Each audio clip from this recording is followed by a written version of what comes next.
Here we are with the Daytona. Today we're going to be replacing the old rear struts.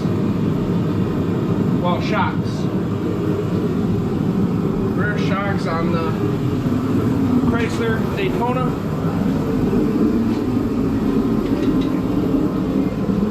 They're a little bit old, ready to go. That's the plan for tonight. We got the kerosene heater going. I'll take these wheels off and try to get the shocks off and replace them.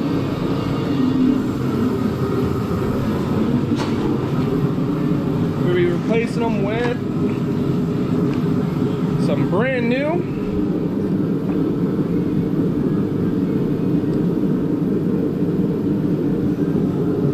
shocks. Got them from Amazon. Link will be in the description.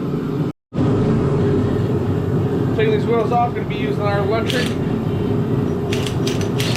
impact. Don't want to turn the air on. It's a little too loud this late at night.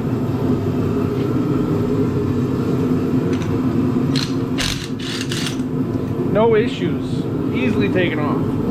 We got the tires off. A lot better access to the rusted nuts and bolts.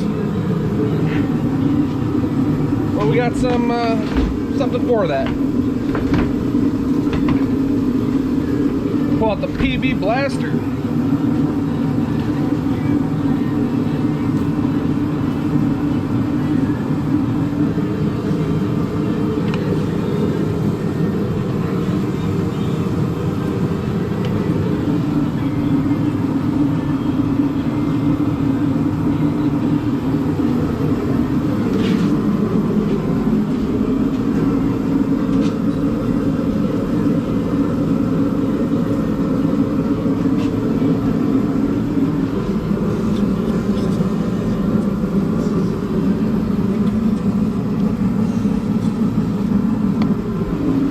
Soak them up.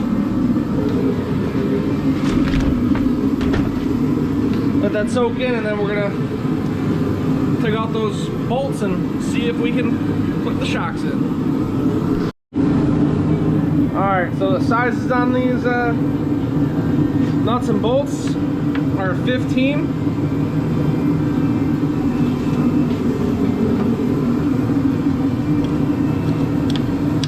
Put a wrench on one side and a socket and hit it with the impact. 15mm on both sides. Well, on such an old vehicle, of course, the bolt breaks. Time to take trusty sawzall and cut the bolt.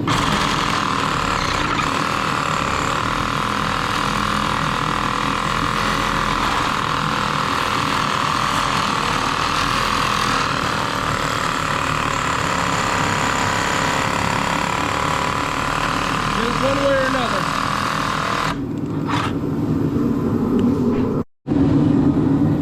With a little massaging, we got it free. That one was bad. Hopefully the top one's not as bad. So of course the top one broke also.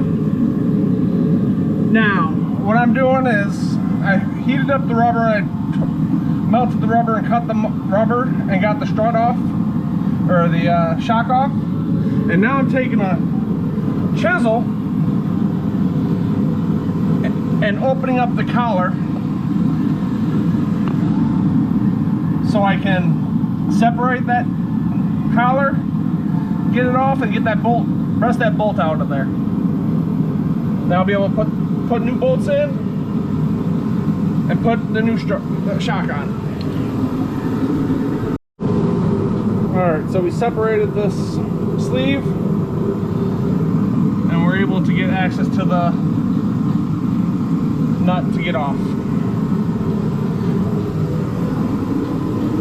Old rusty cars take some work.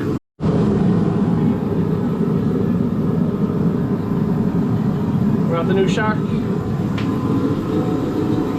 installed. Now do the same on the other side. All right, so we got the rear shocks installed on both sides. A little bit easier on this side, except for the top. Bottom came off. I did use some MAP gas this time to heat it up, let it expand, then unbolted. But new shocks on the Daytona.